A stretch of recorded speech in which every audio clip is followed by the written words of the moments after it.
وبركاته.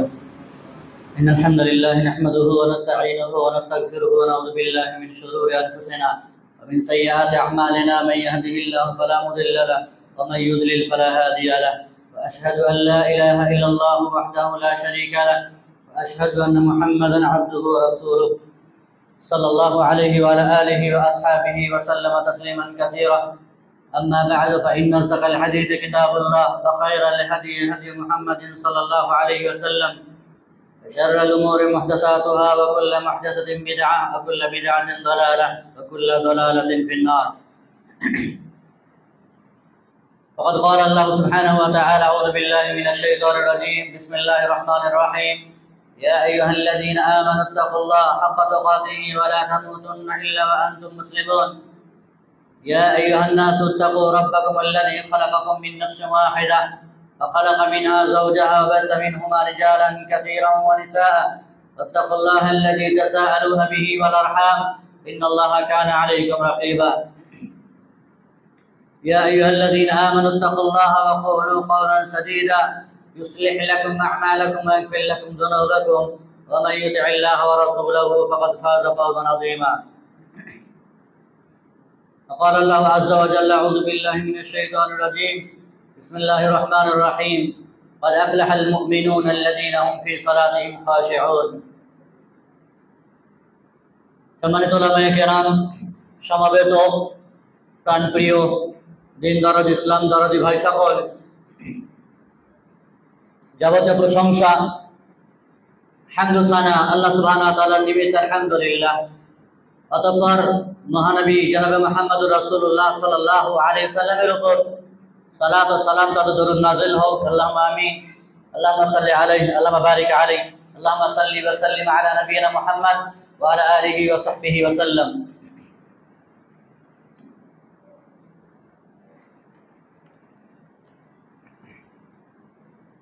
সম্মানিত উপস্থিতি, আজকের আমাদের মিল্কি পূর্বপাড়া জামে মসজিদে দ্বীনী মজলিসের আয়োজন করা হয়েছে। আল্লাহ রাব্বুল ইজ্জত এতে বরকত দান করেন। যাদের উদ্যোগে প্রতিষ্ঠাতে এই প্রোগ্রাম বা সভার আয়োজন হয়েছে, আল্লাহ রাব্বুল ইজ্জত সকলের উদ্যোগকে, প্রচেষ্টাকে, আমাদের শরীক হওয়াকে, উপস্থিত হওয়াকে আল্লাহ তাআলা কবুল করেন। মজলিস ভিত্তিক, মসজিদ ভিত্তিক দ্বীনী কার্যক্রম, দ্বীনী আলোচনা যারা সালাফে সালেহিনদের একটি নীতিমালা বা নীতি এবং রীতি বলা যেতে পারে। মসজিদের ভেতরে দ্বীনী কথাবার্তা শোনা, দ্বীনের আলাপ আলোচনা করা, যা বাইরের আউটডোর প্রোগ্রাম থেকে অনেক এবং অনেকতর উন্নত মানের বরকতময় বলা যেতে পারে, যেটি মসজিদ ভিত্তিক কোনো সভা হলে।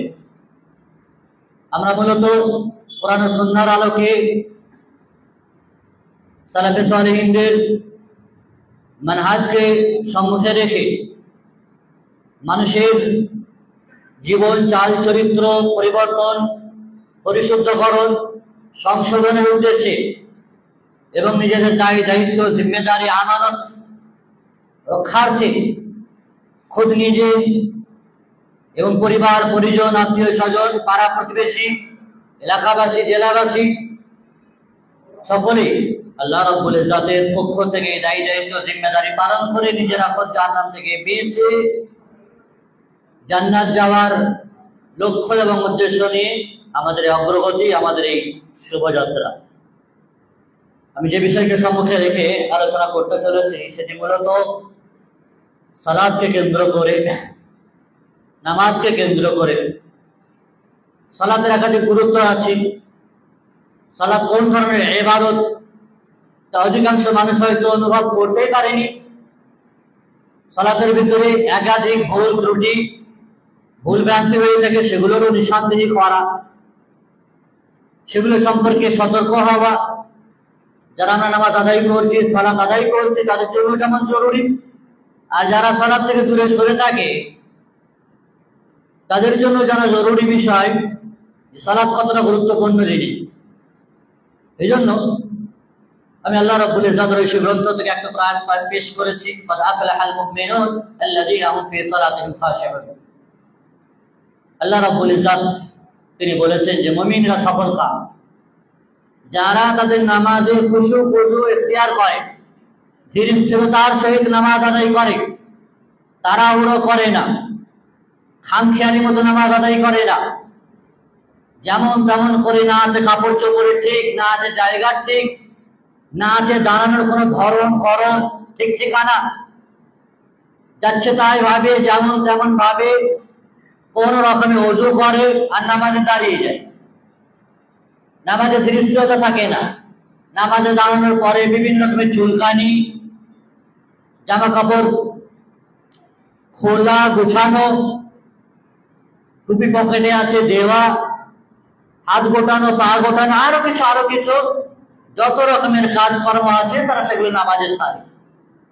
এমন নামাজীদের কথা কিন্তু আল্লাহ রাব্বুল ইজ্জত বলেননি, বরং সেই সমস্ত নামাজি যারা সফল কাম, সেই সমস্ত মুসলমান বা মুমিন যারা সফল কাম, যারা তাদের সালাতে একাগ্রতা সৃষ্টি করে, ধীর স্থিরতার সহিত নামাজ আদায় করে।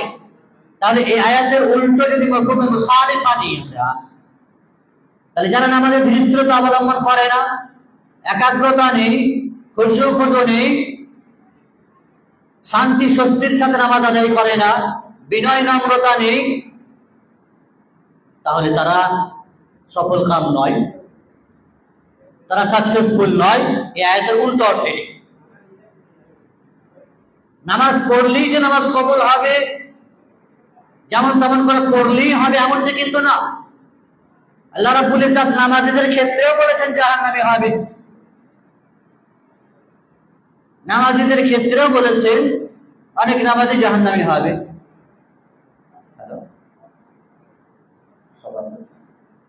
আল্লাহ রাব্বুল ইজ্জত সেই সমস্ত নামাজীদের কথা বলতে গিয়ে বলেছেন ফাওয়াইলুল লিল মুসাল্লিন আল্লাযীনা হুম আন সালাতিহিম সাহুন, সেই সমস্ত মুসল্লি আর নামাজের জন্য দুর্ভোগ। দুর্ভোগ বলতে জাহান্নাম বলা যেতে পারে, যারা আন সালাতিহিম সাহুন, নামাজে অলসতার সহিত পার হয়, নামাজের মূল্যায়ন নেই, সালাতের মূল্যায়ন করে না, রবের সাথে কানেক্ট হবে, মজবুত সম্পর্ক হবে, এই উদ্দেশ্য নিয়ে নামাজে দাঁড় হয় না, গড়িমসি করে কোন রকমে ঢলতে ঢলতে এসে দাঁড় হতে হয়, পড়তে হয়, হয়তো ঘরের সংসারের চাপে, বিবির চাপে, মাওলানার চাপে, ছেলের চাপে, বা কোন রকমে এইরকম মন মানসিকতা নিয়ে যারা নামাজে দাঁড় হয়, সেই সমস্ত নামাজীদের কথা আল্লাহ রাব্বুল ইজ্জত বলেন ফাওয়াইলুল লিল মুসাল্লিন, তাদের জন্য দুর্ভোগ, ক্ষতি রয়েছে তাদের জন্য, জাহান্নাম রয়েছে তাদের জন্য, কঠিন অবস্থা হবে তাদের জন্য। নামাজ পড়ার পরেও কিছু মুসলিম যারা জাহান্নামে যাবে। সম্মানিত উপস্থিতি, নামাজ যারা পড়ে মানুষকে দেখানোর জন্য, অথবা চাপে পড়ে, অথবা পদ আছে বলে নামাজ পড়তে হবে, মুসাল্লি বানিয়েছে আমাকে, নামাজটা পড়ে তোকে কেমন বলবে না কথা, সভাপতি বানিয়েছে, পদের কারণে নামাজ আদায় করে। রাসূল আকরাম সাল্লাল্লাহু আলাইহি ওয়াসাল্লামের কঠোর ভাষা রয়েছে, মান সাল্লা ইউরাই ফাকাদ আশরাক, যে ব্যক্তি মানুষকে দেখানোর জন্য সালাত আদায় করে সে ব্যক্তি শিরক করলো, শিরক করলো। এবং কিয়ামতের দিনে সেই সমস্ত মানুষদেরকে বলা হবে, তার জন্য সালাত আদায় করে তো তার কাছে যাও, আমার জন্য তো করনি, আমার ভয় তো নামাজ আদায় করনি, বলে আমার কাছে দাঁড়িয়ে তো কোনো লাভ হবে না। যারা যার ইবাদত করতো তাদেরকে তার কাছে পাঠানো হবে, যাও, যাকে দেখানোর জন্য, শ্বশুরকে দেখানোর জন্য, জামাইকে দেখানোর জন্য, গ্রামবাসীকে দেখানোর জন্য নামাজ আদায় করেছিলে, পদ পেয়েছিলে বলে নামাজ আদায় করেছিলে, যাও, যেটার জন্য করেছিলে সেটা তো দুনিয়াতে পেয়ে গেছে, এখন আর কি চাও। সম্মানিত উপস্থিতি, ফলে নামাজ ইসলামের একটি, সালাত ইসলামের একটি গুরুত্বপূর্ণ রুকুন, ইসলামের ইবাদতের দ্বিতীয় রুকুন। সালাতের ক্ষেত্রে আল্লাহ তাআলা যতবার পবিত্র কোরআনে বলেছেন, অন্য কোন ইবাদতের ক্ষেত্রে এতবার ভাষা ব্যবহার করেননি। ওয়াকিমুস সালাহ ওয়া আতুজ যাকাত, সালাত আদায় করো, যাকাত দাও। কেন এতবার বলার দরকার ছিল? আল্লাহ রাব্বুল ইজ্জত এতবার বলে যাচ্ছেন সালাতের ক্ষেত্রে। ইসলামের প্রথম রুকুন একটি গুরুত্বপূর্ণ তাওহীদ, আকীদাগত বিষয়, আর তারপরে পরে সালাত। আকীদা যখন সংশোধন হয়েছে, তাওহীদ সংশোধন হয়েছে, এর আগে যে মজলিস হয়েছিল সেই মজলিসে আমি তাওহীদ সম্পর্কে আলোচনা করেছিলাম। ইসলামের মৌলিক যে ইবাদত তাওহীদ সেটি ঠিক থাকতে হবে, আর তারপরে পরে ইবাদত হচ্ছে সালাত। শুধু তাওহীদ ঠিকঠাক রেখে মানুষ ঘুরে বেড়াবে, আযান হবে নামাজ আদায় করবে না, মসজিদ তৈরি করেছে নামাজ আদায় করবে না, তো কি করবে? আমাদের ধর্ম বা ইসলাম তো অন্যান্য ধর্মের মতো নয়। গির্জা তৈরি করেছে, মন্দির তৈরি করেছে, বছরে একবার পূজা পাঠ করবে, ধূপ ধুনা দেবে, ফুলঝড়ি আর চকলেট বোম ফাটাবে, আর লাইটিং করবে, বিভিন্ন রকমের কাগজ বেলুনের ফুটানি দেখাবে। মসজিদ তো জন্য তৈরি হয়নি। মসজিদ সিরিফ আর সিরিফ আল্লাহর সন্তুষ্টির জন্য তৈরি হয়েছে, আল্লাহর ইবাদতের জন্য তৈরি হয়েছে। এখানে আল্লাহ ছাড়া অন্য কাউকে তুমি ডাকতে পারবে না, অন্য কাউকে দেখাতে পারবে না। এই জন্য পূর্ববর্তী মসজিদগুলো, পূর্বের যুগের মসজিদগুলো গরিবানা মসজিদ হলেও এত স্বচ্ছন্দময় চকচকে ঝকঝকে ছিল না। নামাজি ছিল পাক্কা, সচ্চা, খাঁটি। উর্দু কবি কত সুন্দর করে বলেছেন, पहले जमाने में मस्जिदें थी कच्ची तो नमाजी थे पक्के, और आज के इस दौर में मस्जिदें है पक्की तो नमाजी है कच्चे। পূর্ব যুগের মসজিদ কাঁচা ছিল, নামাজি পাকা ছিল, আর আজকের মসজিদ পাকা হয়েছে, নামাজি কাঁচা। মসজিদ সুন্দরভাবে চকচকে ঝকঝকে করেছি, টাইলস মার্বেল দিয়ে, এসি দিয়ে সাজিয়েছি। এরপরেও যদি মসজিদে কেউ না আসে, তার থেকে বড় নামাজ খারাপ আর কেউ আছে? বড় বেওকুফ আর কেউ আছে? এত সুন্দর পরিবেশ, পরিষ্কার পরিচ্ছন্ন, টিপটপ, চকচকে ঝকঝকে, গায়ে ঘাম ঝরবে না, এসি ঠান্ডা হাওয়াতে আপনি ইবাদত করবেন। সুবহানাল্লাহ। নববী জিন্দেগি যদি আপনি স্মরণ করেন, চোখ দিয়ে পানি ঝরবে। আরবের উত্তপ্ত মরুভূমির আবহাওয়া কে না জানে? সৌদি আরবের সেলসিয়াস আর তাপমাত্রা কমসে কম প্রতিনিয়ত 40 ডিগ্রি সেলসিয়াস, এটা নর্মাল 40 ডিগ্রি। সে গরম উত্তপ্ত হাওয়াতে তৎকালীন যুগে এসি ছিল না, সাহাবায়ে কেরামরা কাপড়ের উপর সিজদা করতেন, কাপড়ের উপর সিজদা করতেন। চামড়া জ্বলে পুড়ে ছারখার হয়ে যাওয়ার উপক্রম সেই সময়ে। কাঁচা পাকার মাটির মসজিদ ছিল, পাথরের মসজিদ ছিল, দেওয়াল ছিল, কি গরম হতে পারে? আমাদের তো 10 ইঞ্চি 15 ইঞ্চি গাঁথনি, মাথার উপর এত মোটা মোটা ছাদ, এরপরে এসি, বিভিন্ন রকমের ফ্যান, সব রকম সুযোগ আছে, তারপরেও মানুষ মসজিদে আসে না। এদের চাইতে বড় বেওকুফ আর কেউ আছে? সম্মানিত উপস্থিতি, এত কিছু ব্যবস্থা করার পরেও যদি সালাতের মতো ইবাদত, এত গুরুত্বপূর্ণ ইবাদত যদি মসজিদের মতো শান্তিপূর্ণ জায়গা পৃথিবীতে আর কোথাও নেই। রাসূল আকরাম সাল্লাল্লাহু আলাইহি ওয়াসাল্লামের ভাষায়, আহাব্বুল বিলাদি ইলাল্লাহি মাসাজিদুহা ওয়া আবগাদুল বিলাদি ইলাল্লাহি আসওয়াকুহা, ভূপৃষ্ঠে সবচাইতে সুন্দর, শ্রেষ্ঠতম, প্রিয় জায়গা আল্লাহ রাব্বুল ইজ্জতের কাছে সেটা হলো মসজিদ। সেটা হলো মসজিদ, যেটা আল্লাহকে সবচেয়ে প্রিয়, শ্রেষ্ঠতম স্থান। আবগাদুল বিলাদি ইলাল্লাহি আসওয়াকুহা, আর আল্লাহর কাছে সবচেয়ে নিকৃষ্ট স্থান হচ্ছে বাজার।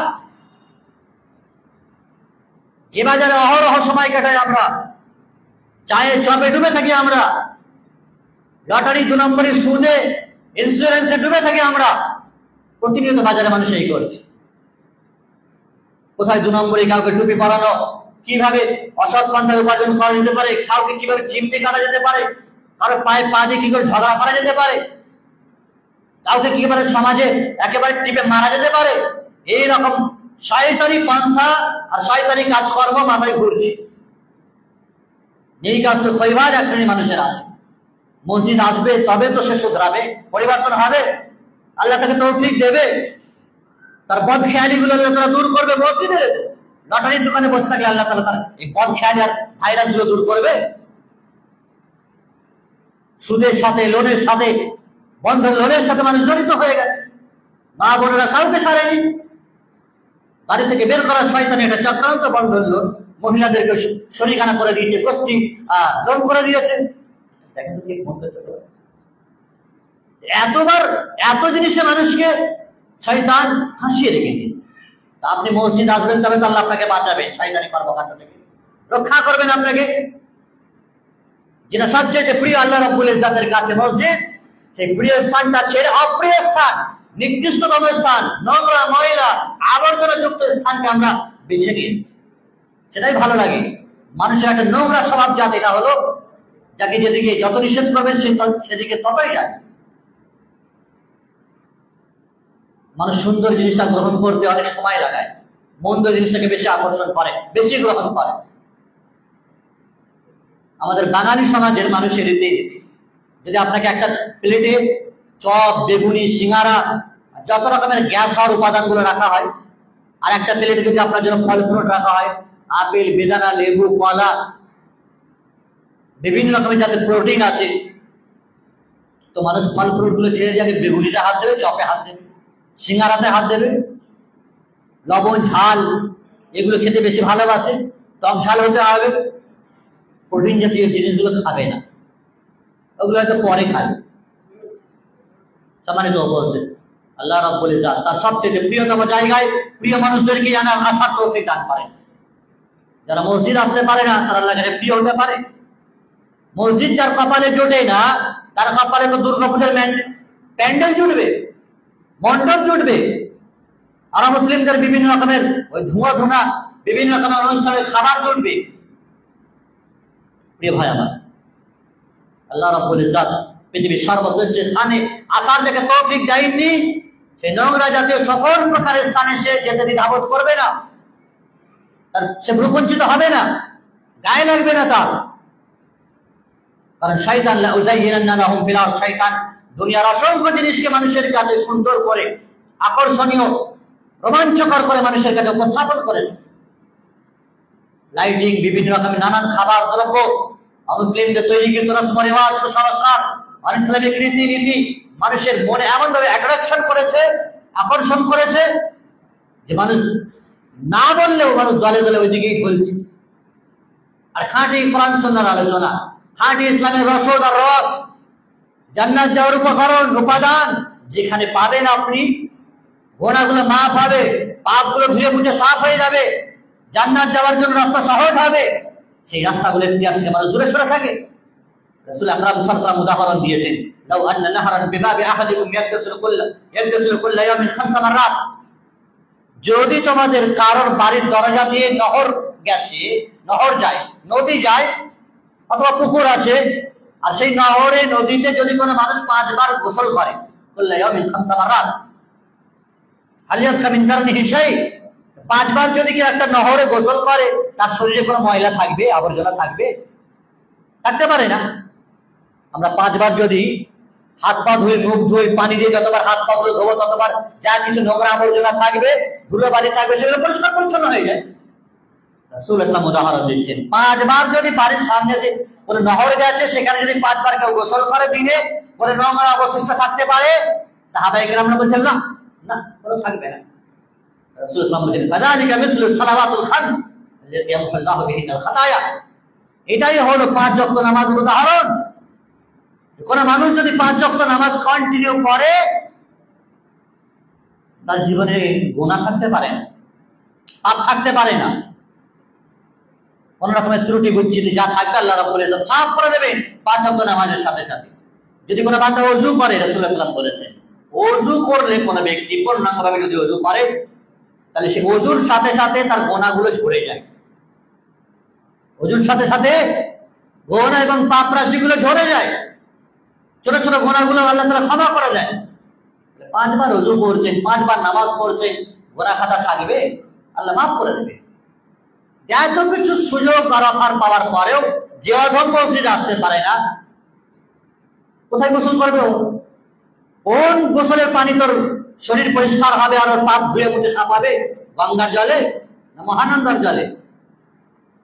সম্মানিত উপস্থিতি, পাপকে ধুয়ে মুছে সাফ করার বৃহত্তম উপায় হলো মসজিদ। আপনার জীবন, আপনার লাইফস্টাইল পরিবর্তন হওয়ার মুখ্য স্থান হলো মসজিদ।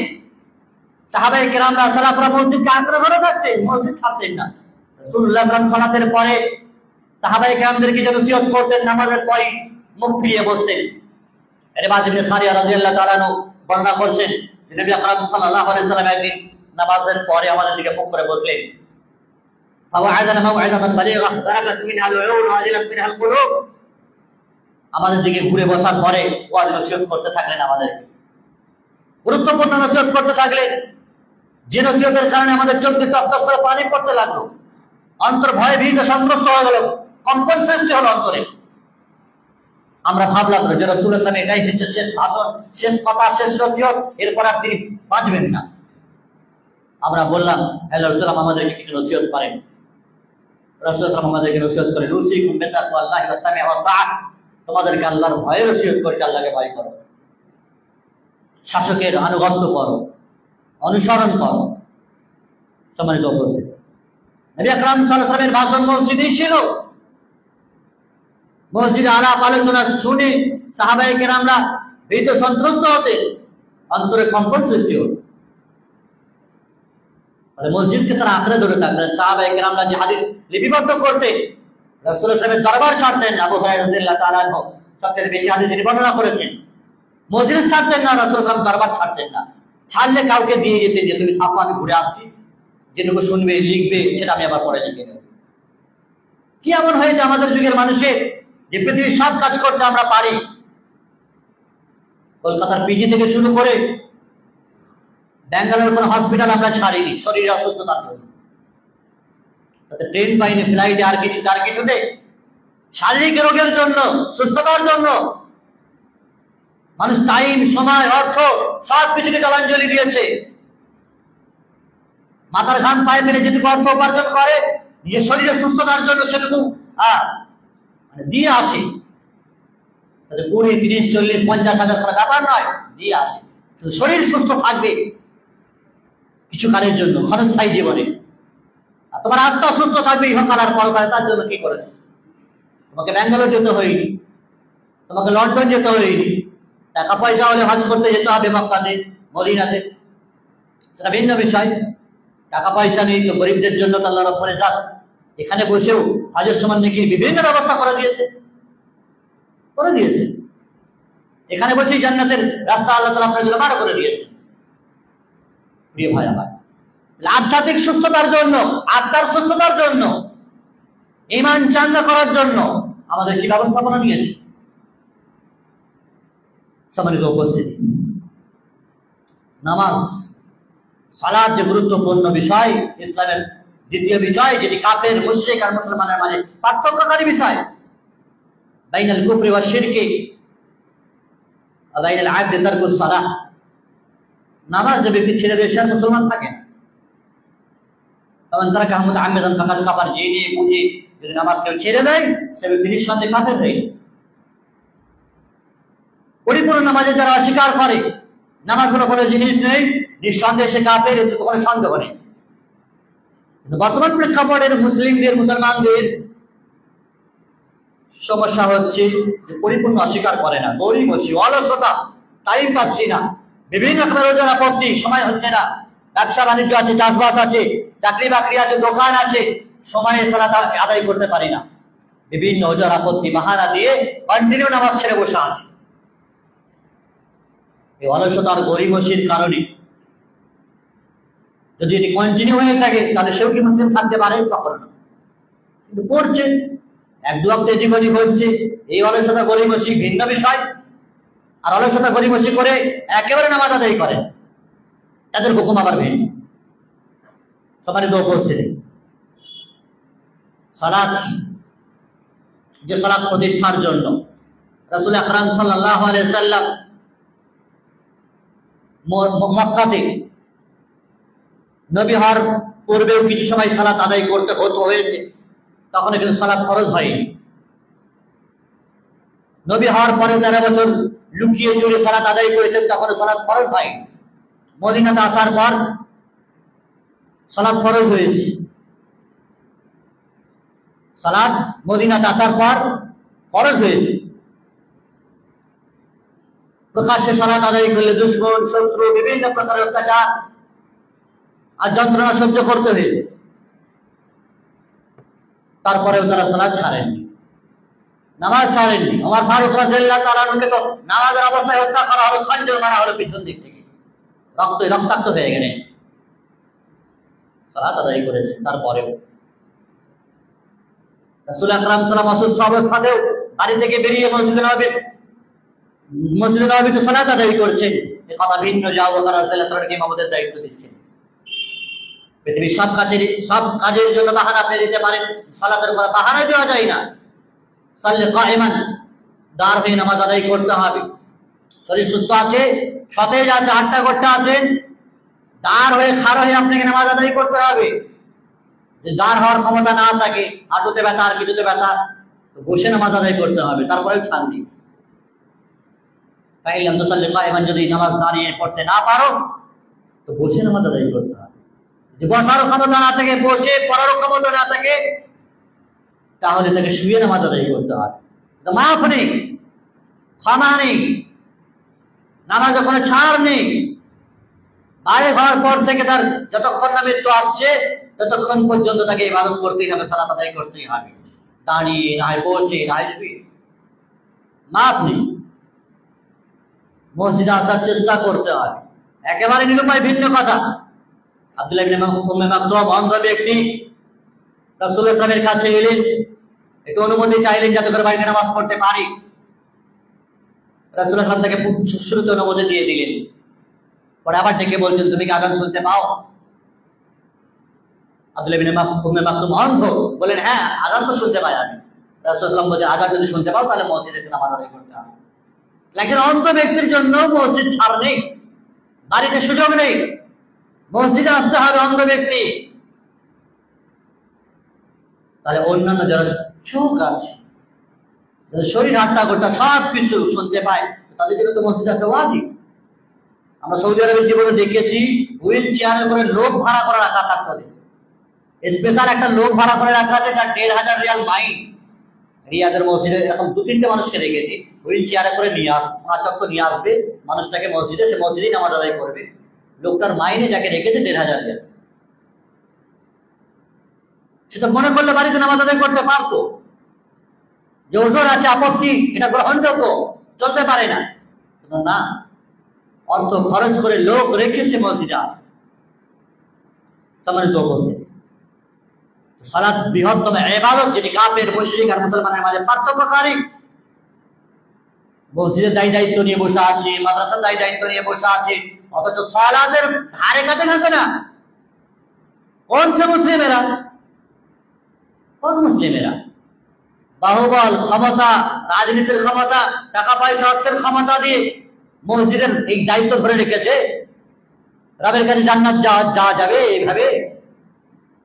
সম্মানিত উপস্থিতি, মসজিদ আল্লাহর উদ্দেশ্যে তৈরি হয়েছে, ইবাদত হবে, দ্বীন ইসলামের আলাপ আলোচনা হবে, দ্বীনের প্রচার প্রসার হবে, মানুষ বিভিন্ন প্রকার ইলম অর্জন করবে, মাসলা মাসাইল সম্পর্কে জানবে, তার জন্য মসজিদ ব্যবস্থাপনা। এবং খোদ যারা দায়িত্ব নিয়ে বসে থাকবে তাদের এই দায়িত্ব সবচেয়ে বেশি, যে তারা বিভিন্ন রকমের দাওয়াতি সভা করবে, দ্বীন শিক্ষার কার্যক্রমের ক্ষেত্রে উদ্বুদ্ধ করবে জনগণকে। সন্তান সন্ততি থেকে বয়স্ক পর্যন্ত সবার জন্য মসজিদকে উন্মুক্ত ভাবে রাখবে। মসজিদ আল্লাহর, এখানে কোনো পার্টিবাজি, রাজনীতি, দলাদলি, ব্যক্তিতন্ত্র, মন্ত্র কোন রকমের কিছু চলে না। আল্লাহ রাস্তা আবুল করে দেবে, বরবাদ করে দেবে যদি কেউ করে। এটি আল্লাহর স্থান, আল্লাহর জন্য যারা কাজ করতে পারবে তারা আসবে, তাদের কেটে পড়বে। দুনিয়ার অসংখ্য ময়দান আছে, সেখানে গিয়ে মাত্র পরিকরে কেউ বলার কেউ থাকবে না। মসজিদের ক্ষেত্রে যেন এমনটি না হয়, রাজনীতির প্রভাব আর শিকার যেন মসজিদ মাদ্রাসা না হয়, আল্লাহ বরবাদ করে দেবে, দুনিয়া বরবাদ, আখিরাতও বরবাদ হয়ে যাবে। আল্লাহ রাব্বুল ইজ্জত পবিত্র কোরআনে বলেছেন, ইন্নামা ইয়ামুরু মাসাজিদ আল্লাহ মান আমানা বিল্লাহি ওয়াল ইয়াউমিল আখির ওয়া আকামা আস-সালাহ ওয়া আতা আয-যাকাত ওয়া লাম ইয়াখশা ইল্লাল্লাহ ফাআসা উলাইকা ইয়াকুনু মিনাল মুহতাদিন। মসজিদ কারা নির্মাণ করবে, মসজিদ কারা আবাদ করবে? যারা আল্লাহর উপর ঈমান এনেছে, যারা নামাজ আদায় করে, যাকাত দেয়, আর যারা আল্লাহ ছাড়া অন্য কাউকে ভয় করে না, তবেই তো তারা হেদায়েত প্রাপ্ত হবে। প্রিয় ভাই আমার, এখন যারা নামাজ আদায় করে, সালাত আদায় করে না, তাদের যে কি হাসর হবে, কি অবস্থা হবে, কিয়ামতের দিন প্রথম প্রশ্ন হবে সালাত সম্পর্কে। হুকুকুল্লাহ, আল্লাহর যে সমস্ত হক এবং অধিকার আছে, সেই অধিকারগুলোর মধ্যে প্রথম প্রশ্ন হবে সালাতের ব্যাপারে। আউয়ালু মা ইউহাসাবু বিহি আল-আবদু ইয়াওমাল কিয়ামাতি সালাত। রাসূলুল্লাহ সাল্লাল্লাহু আলাইহি ওয়াসাল্লাম বলেছেন, সর্বপ্রথম প্রশ্ন হবে নামাজ পড়েছিলে কিনা। ফাইন সালাহাত সালাহা সাইরু আমালি, যদি নামাজ ঠিকঠাক থাকে, ৫ ওয়াক্ত নামাজ পড়েছিলে আল্লাহর ভয়ে, তো বাকি অন্যান্য আমলে ত্রুটি বিচ্যুতি থাকলে আল্লাহ তাআলা সেগুলোকে ক্ষমা করে দেবেন। নামাজ ঠিক আছে তো ঠিক আছে, সালাত আদায় করনি, আল্লাহর স্বার্থে সালাত আদায় করনি, এখন ইষ্টতার সহিত সালাত আদায় করনি, তাহলে আল্লাহ রাব্বুল ইজ্জত সালাতের কারণে তোমাকে জান্নাত দেবে। বা ইন ফাসাদাত ফাসাদাত সাইরা আমালি, নামাজ ঠিক নেই তো বাকি অন্যান্য কোনো আমল ঠিক হবে না।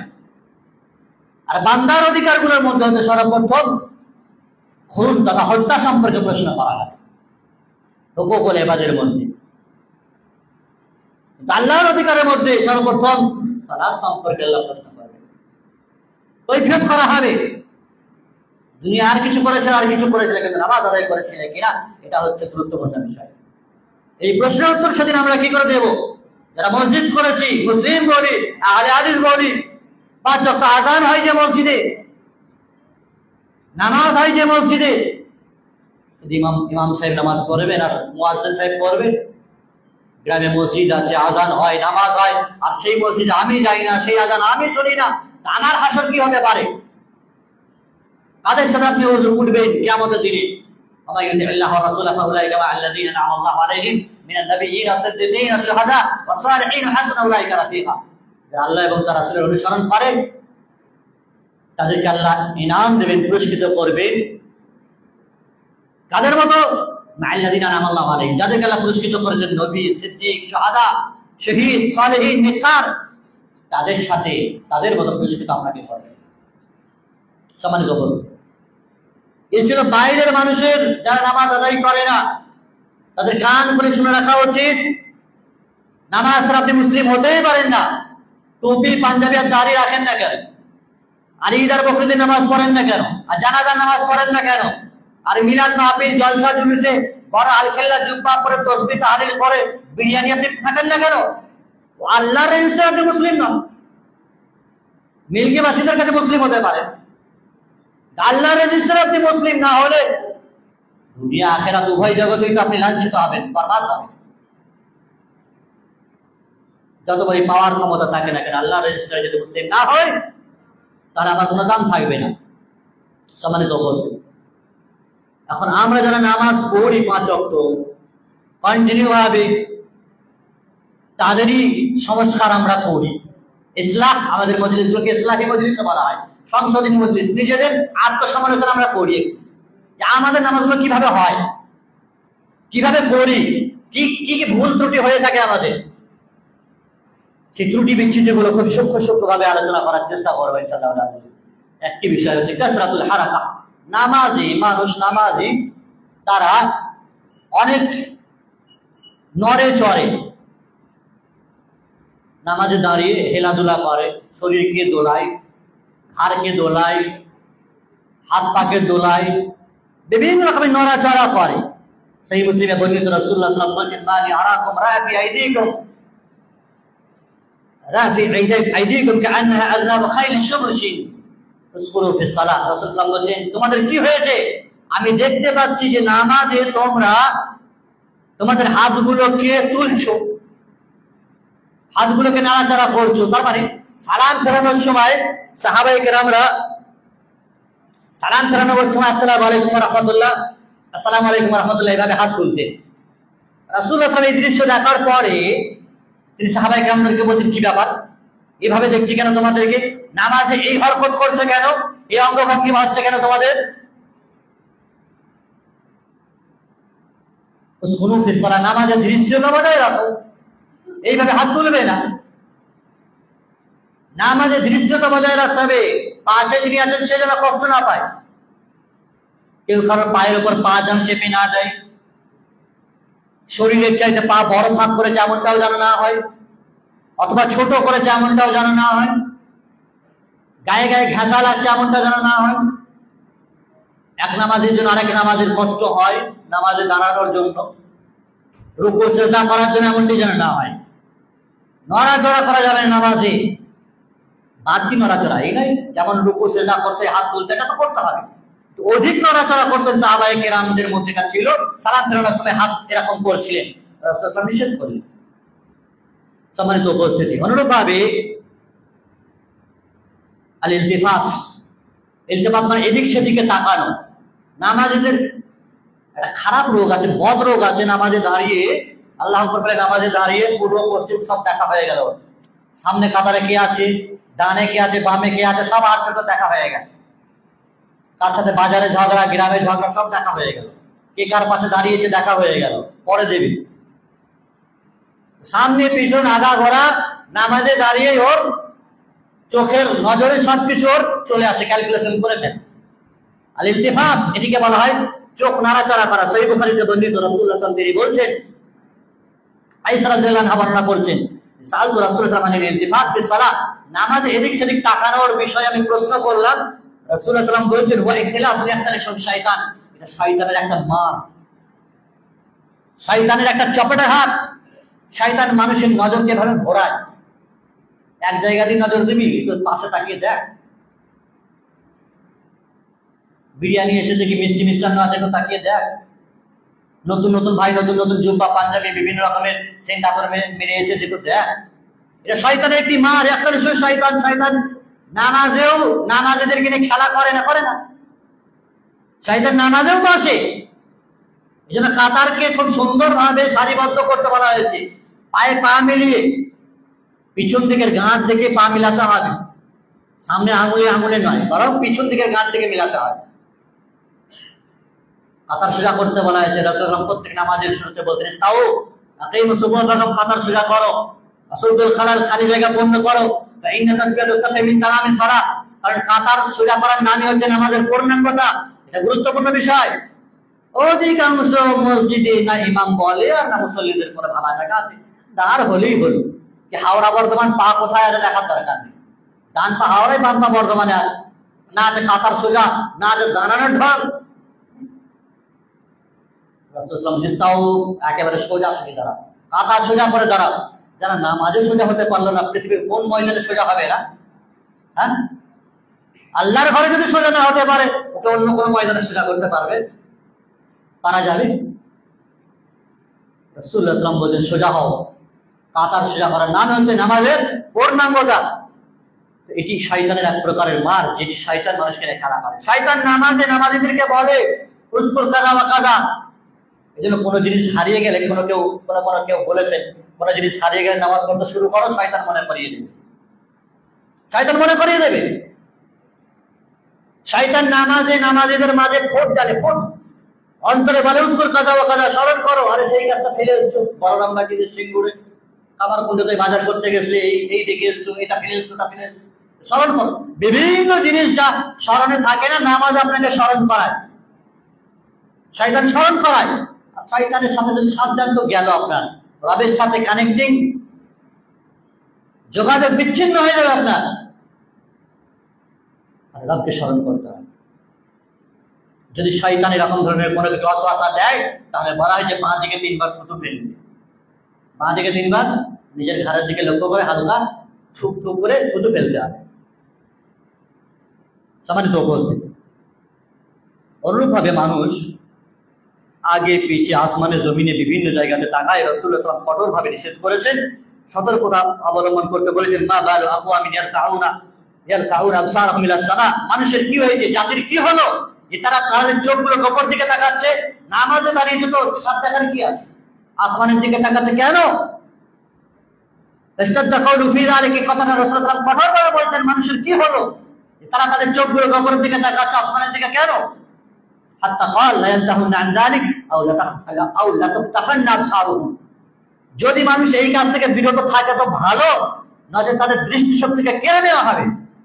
রাসূলুল্লাহ সাল্লাল্লাহু আলাইহি ওয়াসাল্লাম বলেছেন তাদের চোখকে তুলে নেওয়া হবে, দৃষ্টিশক্তিকে আল্লাহ তাআলা কেড়ে নেবে। নামাজে দাঁড়িয়ে যেন এদিক সেদিক না তাকায়, একেবারে আমার দৃষ্টি থাকবে সিজদার স্থানে। কোথায় থাকবে? সিজদার স্থানে। এমনকি রুকুতেও যখন আমরা থাকবো, তখন আমাদের দৃষ্টি কিন্তু সিজদার স্থানে থাকবে। অনেকে রুকুতে থাকলে দৃষ্টি পায়ের নখের দিকে তাকায়, বুড়ো আঙুলের ডগার দিকে তাকায় না। নামাজের সর্বসময় আপনার দৃষ্টি সিজদার স্থানে থাকবে। শুধুমাত্র তাশাহুদের সময় 2 রাকাত অথবা 4 রাকাতে আত্তাহিয়াতুলিল্লাহ পড়ি, ওই সময়গুলো শুধুমাত্র আপনার দৃষ্টি আঙুলের দিকে থাকবে। বাকি সর্বসময় কোথায় থাকবে? সিজদার স্থানে, সিজদার স্থানে। নামাজের ক্ষেত্রে এদিক সেদিক তাকানো, তাহলে বুঝতে পারলাম চরমভাবে নিষেধ। হরকত করা, নড়াচড়া করা চরমভাবে নিষেধ, এবং কোমরে হাত রাখাও নামাজের সময় নিষেধ। অনেকে নামাজ পড়তে দাঁড় হওয়ার সময় কোমরে হাত দেয়, নিয়ত বেঁধেছে, নিয়ত বাঁধার পরেও কোমরে হাত দিয়ে একটু শরীরটাকে ফোটাচ্ছে।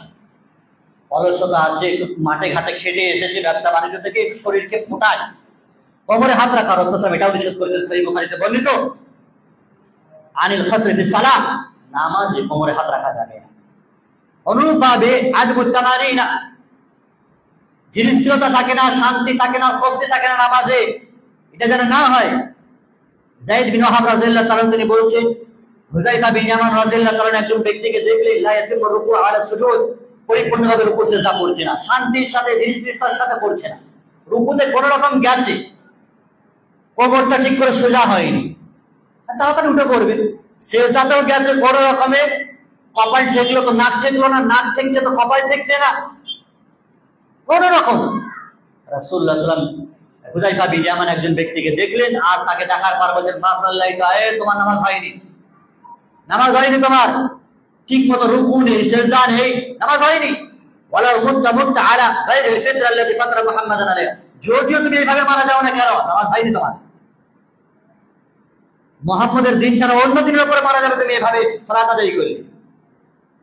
আর সবচেয়ে বড় চোর বলা হয়েছে যারা নামাজে চুরি করে, আসওয়াউন নাস সারিকা।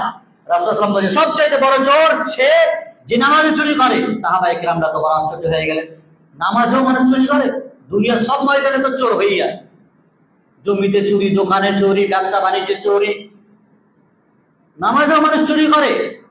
রাসূলুল্লাহ সাল্লাল্লাহু আলাইহি ওয়াসাল্লামকে জিজ্ঞাসা করেন, সাহাবায়ে কেরামরা কিন্তু সাদা সিধে সহজ সরল মানুষ ছিলেন, অনেক সময় এই আজ প্যাচ এত বুঝতেন না, আমাদের মতো রাজনীতি এত ছিল না, তো এত টেংরা আর এত বক্র মাইন্ডের মানুষ ছিলেন না, তারা সাদা সিধে মানুষ, আখিরাত বুঝতেন, দুনিয়া এত বুঝতেন না, দিনটাই বেশি বুঝতেন।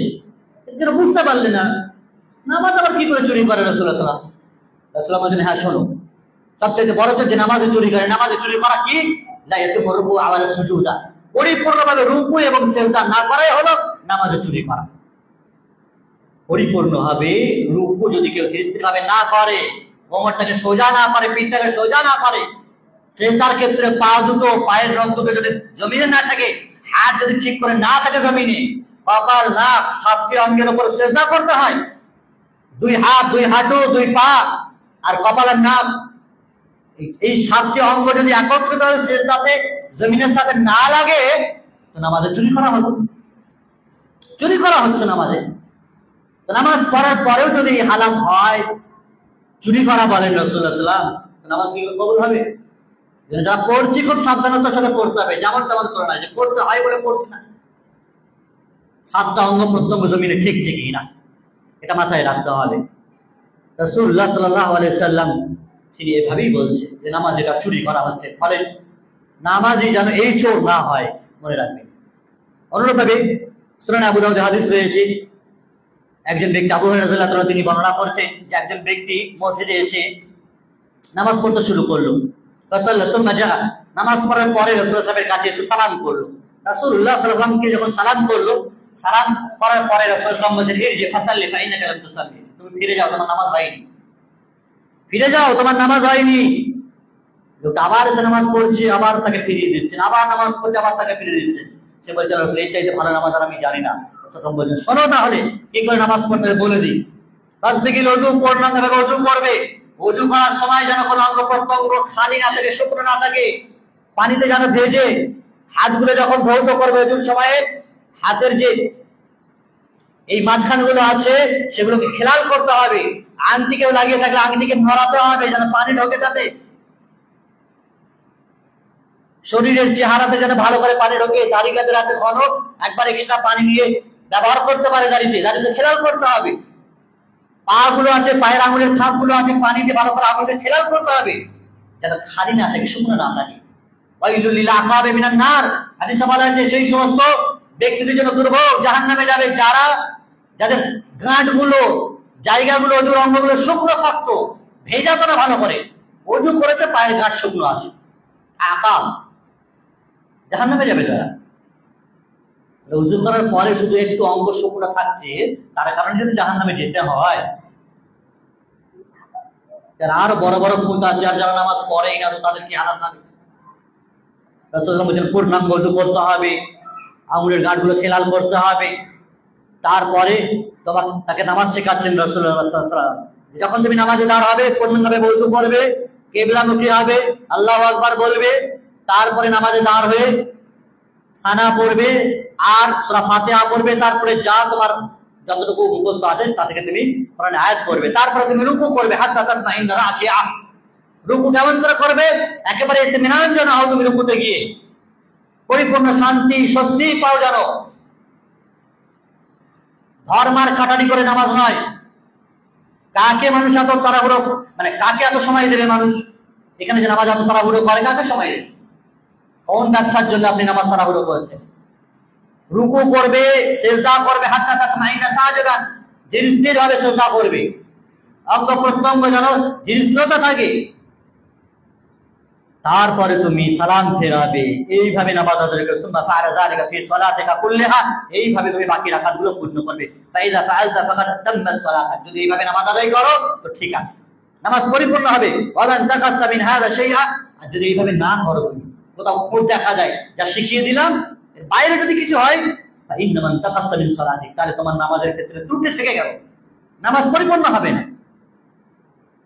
সুনান আবু দাউদের আছে রাসূল আমি কথাও বলছেন, লা তুসি সালাতুর রাজুলি হাত্তা ইউকিমা যাহরাহু ফি রুকুইয়া সুজুদে, কোন ব্যক্তির নামাজ যথেষ্ট হবে না যতক্ষণ না তার পিঠ সোজা না হচ্ছে রুকুতে এবং সিজদাতে, তার নামাজ যথেষ্ট হবে না। নামাজের প্রত্যেকটা অঙ্গ প্রত্যঙ্গ ধীর স্থিরতার সহিত আমাদেরকে আদায় করতে হবে। 7টা অঙ্গই যেন জমিনে থাকে, এটা মাথায় রাখতে হবে। নাক, কপাল, 2 হাত, 2 হাঁটু আর 2 পা যেন জমিনে থাকে। সিজদা করে অনেকে পা দুটো উঁচু থাকে, পায়ের বুড়ো আঙুল দুটো আর জমিনে থাকে না, পা উপরে উঠে গেছে। সম্মানিত উপস্থিতি, এমনটি যেন না হয়। অনুরূপভাবে নামাজের ক্ষেত্রে ইফতিরাশুজ জারাইন, 2 হাতকে বিছিয়ে রাখা নিষেধ। কুকুরের মতো নামাজ আদায় করা, কুকুর যেমন পা দুটোকে বিছিয়ে রাখে সামনে, অনেক নামাজিরাও সিজদাতে গিয়ে হাত দুটোকে বিছিয়ে দেয়। এটা মহিলাদের মাঝে বেশি রোগ আছে, মহিলারা বেশিরভাগ এভাবে নামাজ আদায় করে। পিঠ, কনুই, হাত সব একেবারে জমিনের সাথে লেগে গেছে। মাঝখানটা খালি থাকতে হবে, হাত দুটো ভরে সিজদা যখন করবে মাঝখানে খালি থাকতে হবে, আর হাত তুলে থাকতে হবে, হাত যেন বিছিয়ে না থাকে। এটাকে কুকুরের মতো বলা হয়েছে। রাসূলুল্লাহ সাল্লাল্লাহু আলাইহি ওয়াসাল্লাম বলছেন, নাহা রাসূলুল্লাহ সাল্লাল্লাহু আলাইহি ওয়াসাল্লাম, সুনান আবু দাউদের হাদিস, আন-নুকরাতুল গুরাব ওয়া ফিরাশিস সাবঈ, তাকে ঠোকরের মতো নামাজ পড়া থেকে নিষেধ করেছেন।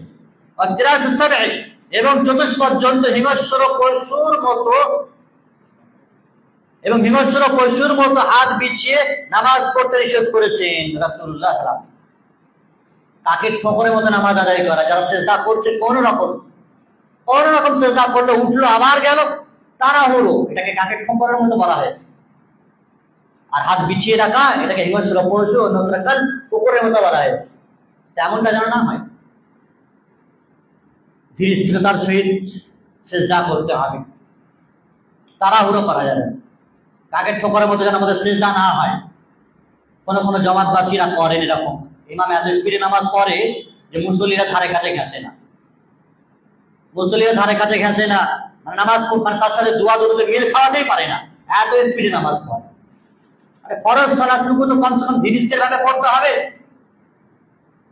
তারপরে বাকি যে যার নামাজ কেউ লম্বা করে পড়তে পারে, কেউ একটু শর্ট করে পড়তে পারে, ভিন্ন কথা।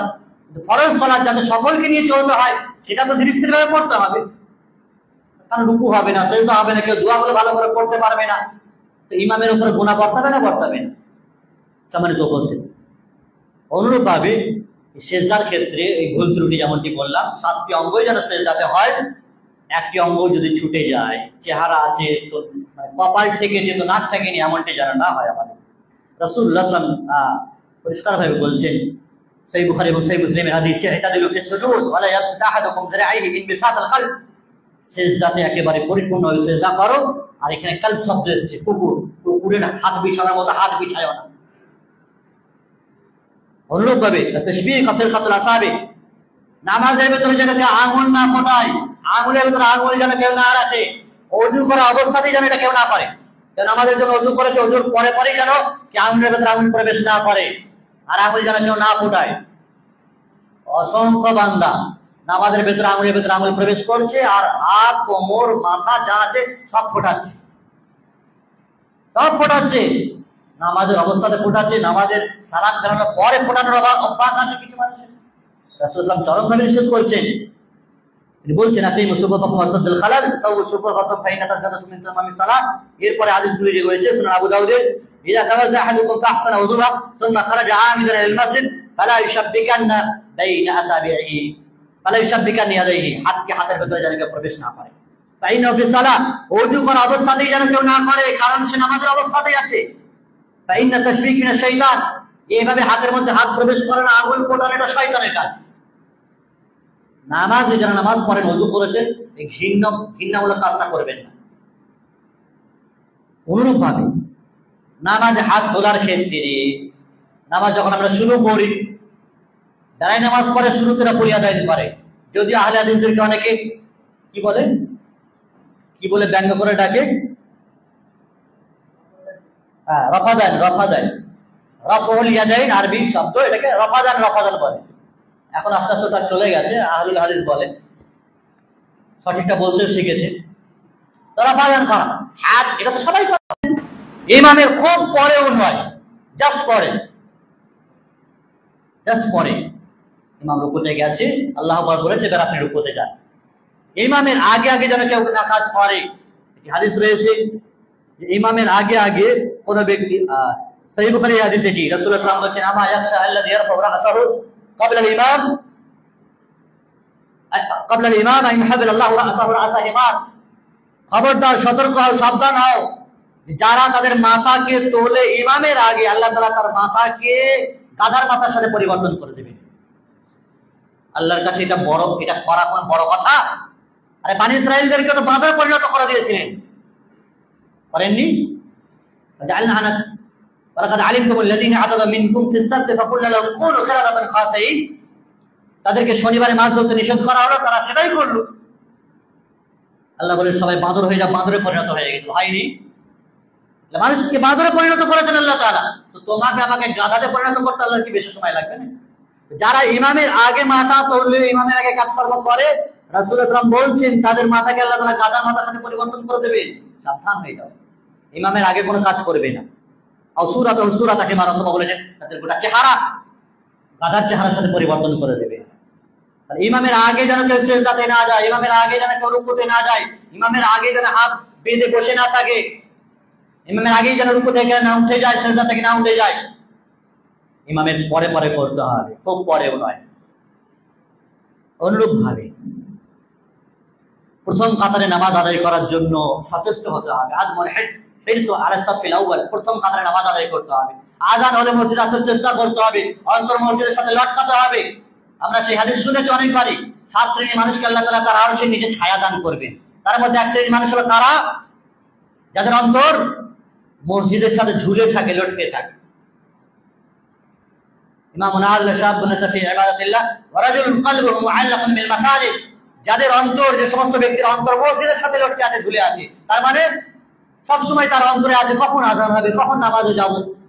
মাগরিবের আযান হয়ে গেছে, নামাজ হয়ে গেছে, পড়ে নিয়েছে, ইশার আযান কখন হবে, ব্যতিব্যস্ত থাকে।